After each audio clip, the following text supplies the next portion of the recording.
ایک بزرگ تھے، یہ نہر کنارے وضو کر رہے تھے تو کئی دنوں کے فاقے تھے۔ کیا دیکھا کہ پانی کی سطح پر بہتا ہوا ایک خوش نما سیب آیا تو اشتہا غالب ہوئی، اس کو پکڑا اور کھا لیا۔ جب کھا چکے تو پھر خیال آیا یہ تو میرا تھا ہی نہیں، یہ تو مال لقطہ تھا، تو میں نے اس کو کھا لیا، اب اس کا مالک کیسے ملے؟ جس سمت سے پانی آ رہا تھا اس سمت سفر شروع کر دیا۔ کئی دنوں کی مسافت کے بعد دیکھا کہ ایک باغ ہے جس کی شاخیں اس پانی کی طرف لٹک رہی ہیں۔ سمجھ گئے کہ یہیں سے گرا ہوگا اور میں نے کھا لیا۔ خیر باغ میں پہنچے، مالک سے ملے، کہا کہ یوں میں نے ایک سیب کھا لیا ہے اور میرا غالب گمان یہ ہے کہ اس باغ کا وہ سیب تھا، تو میں معافی مانگنے آیا ہوں، یا پھر بتائیں کہ اس کا ہرجانہ کیا ہوگا۔ جب مالک باغ نے یہ بات سنی، وہ بھی صاحب نظر تھے، سمجھ گئے یہ تو کوئی در یگانہ ہے، یہ تو کوئی گوہر یکتا ہے، تو تیور بدل لیے۔ کہا ایسے تو نہیں معافی ملے گی۔ کہا حضرت کیسے ملے گی؟ کہا 12 سال تک میرے باغ کی گوڈی کرنا پڑے گی۔ اللہ اکبر، اور ایک شرط اس کے علاوہ ہوگی۔ کہا ٹھیک ہے، میری غلطی تو معاف ہو جائے گی نا۔ 12 سال تک باغ کی گوڈی کرتے رہے۔ ایک دن فرمانے لگے وہ صاحب باغ جو تھے کہ سیب توڑ کے لاؤ، مہمان آئے ہیں۔ تو وہ سیب توڑ کے لائے تو وہ کچے ہی تھے۔ تو کہا تم 12 سال ہو گئے ہو سیبوں کے باغ میں رہتے ہوئے، تمہیں پتہ نہیں کہ کچے سیب اور پکے سیب کیسے ہوتے ہیں؟ کہا حضرت مجھ سے قسم لے لیجئے 12 سال میں ایک دفعہ بھی نظر اٹھا کے سیبوں کی جانب نہیں دیکھا۔ ایک سیب کھایا تھا، میں تو اس کی سزا بھگت رہا ہوں، میں تو گوڈی کرتا ہوں، اوپر کبھی نظر بھی میں نے نہیں اٹھائی۔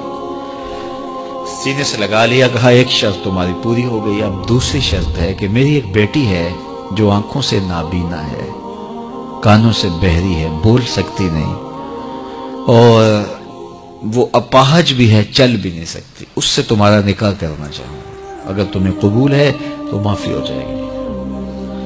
کہا ٹھیک ہے جی قبول ہے، میرا گناہ معاف ہو جائے، میں زندگی کاٹ لوں گا، کوئی بات نہیں ہے۔ خیر نکاح ہو گیا۔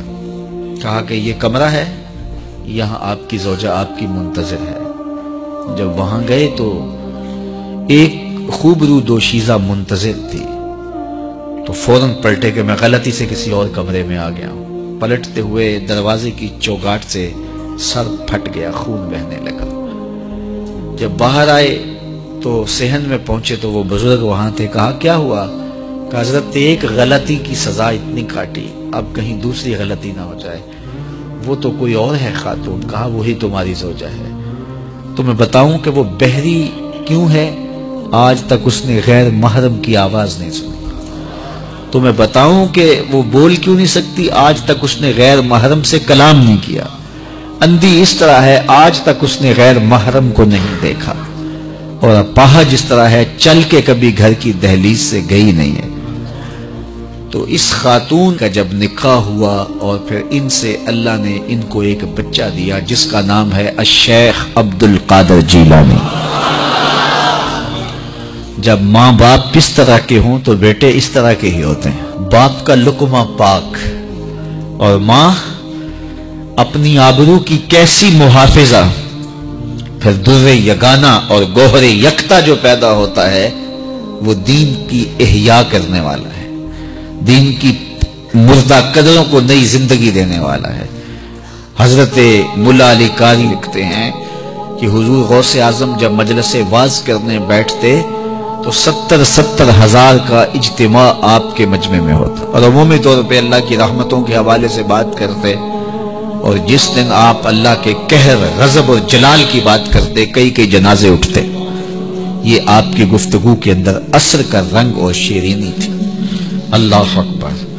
تو باپ دیکھیے کہ رزق کے معاملے میں کتنا محتاط ہے، اور ماں دیکھیے اپنی عصمت کی کتنی حفاظت کرنے والی ہے۔ مائیں بچوں کی تربیت کرتی ہیں، ماؤں کے ذریعے سے پاکیزہ صرف بچے جنم لیتے ہیں، تو لہٰذا ماؤں کو اچھی تربیت کا حامل ہونا چاہیے تاکہ وہ آگے اچھی تربیت خود کر سکے۔